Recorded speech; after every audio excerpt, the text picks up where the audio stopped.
Bonjour, je m'appelle Péjose Jacqueline, je suis D'accord, bonjour Jacqueline et enchantée. chantée aussi. Bonjour, je m'appelle Frémona Elie, j'habite au Moule. Bonjour, je m'appelle Pauline, je suis du Moule. Enchantée. Pauline. Pauline, Lucille, Très bien. et j'habite au Moule. Bonjour Lucille. Je m'appelle Karen Bédard-Bénier. Je suis de Prescanal. J'ai créé en 2020, au tout début de la Covid, une entreprise qui s'appelle Paradis des Noirs.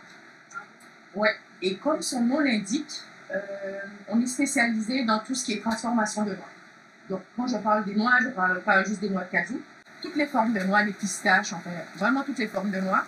Et ce qu'on fait, c'est qu'on les transforme sur différentes formes. On a des grillés et des salés. On a aussi des non salés, donc parce qu'il y a de plus en plus de gens qui vont faire manger du sel, etc. Et notre particularité, en fait, c'est l'enrobage des noix. Donc, quand je parle d'enrobage, on fait toutes formes d'enrobage, des enrobages à la cannelle muscade, à la groseille, au chocolat pays, à la mangue, etc. Donc, on s'est spécialisé vraiment dans tout ce qui est enrobage de noix. Et actuellement, après à peu près 3 ans de recherche et développement, on a trouvé la bonne recette pour faire coller des poudres de fruits ou des fruits sur des noix.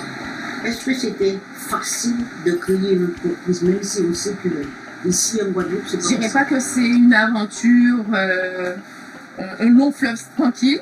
Il y a des périodes où c'est super et d'autres périodes où c'est moins bien.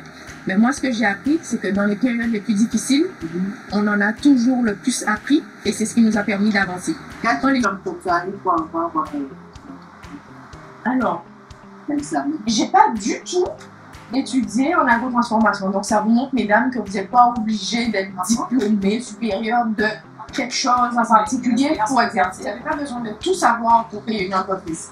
Les gens qui vont composer votre entreprise vont être vos meilleurs alliés et vous allez les choisir parce qu'ils ont des compétences qui sont différentes des vôtres. J'ai oublié la dame de ménage qui fait un travail extraordinaire et sans elle, on n'est rien. Donc, tout le monde est important dans la tâche qu'il effectue. Quand elle n'est pas là, quand elle n'est pas là. Quand vous avez fait créer votre entreprise, C'est pas vous avez une idée? Vous avez reçu une aide, quoi. Voilà, une aide. Ah, des aides, on parle des financements, des affaires comme ça. On parle du processus. Voilà. Alors, il faut mettre une partie qui vient de soi. Et effectivement, on est passé également par des dispositifs de fonds européens. Donc, les dossiers sont difficiles à compléter. Souvent, les gens se plaignent, c'est compliqué. Oui, c'est compliqué, mais il ne faut pas oublier, ce sont des fonds publics.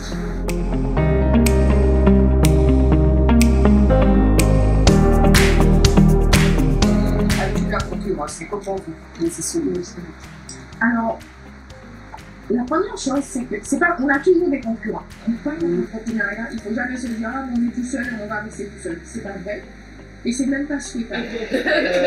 Est-ce que tu as utilisé des machines, tu utilises des machines, tu as fait des machines, tu as fait des machines ici pour pouvoir produire? Ah non, non, toutes nos machines, on les a fait et on les a importées. Parce que ça n'existe pas, ces machines-là ici. Et puis, c'est des machines avec des grandes capacités. Donc, on les a fait. Moi, je suis partie en Chine directement pour les acheter. Je la félicite parce que, comme on sait, nous que les hommes ne donnent jamais la place aux femmes. Mais si on trouve des femmes qui le disent, moi, c'est de tout mon cœur que je le dis. Moi, je dis qu'elle a beaucoup d'amour pour son entreprise d'amande parce que c'est ce qui demande beaucoup. Je vois que c'est une dame qui a déjà beaucoup de patience parce que le nombre de temps qu'elle a dit qu'elle a attendu pour créer l'entreprise, pour aller en Chine, attendre une machine et tout, c'est quelqu'un qui est patient. Elle est professionnelle dans ce qu'elle fait et c'est une dame qui est sympathique, qui est ouverte et qui n'a pas peur d'affronter des choses autre chose, même si elle a un autre projet, par exemple demain, elle n'aura pas de difficulté à se lancer dans ce projet. Et ça, c'est bien. En tant que femme, c'est magnifique.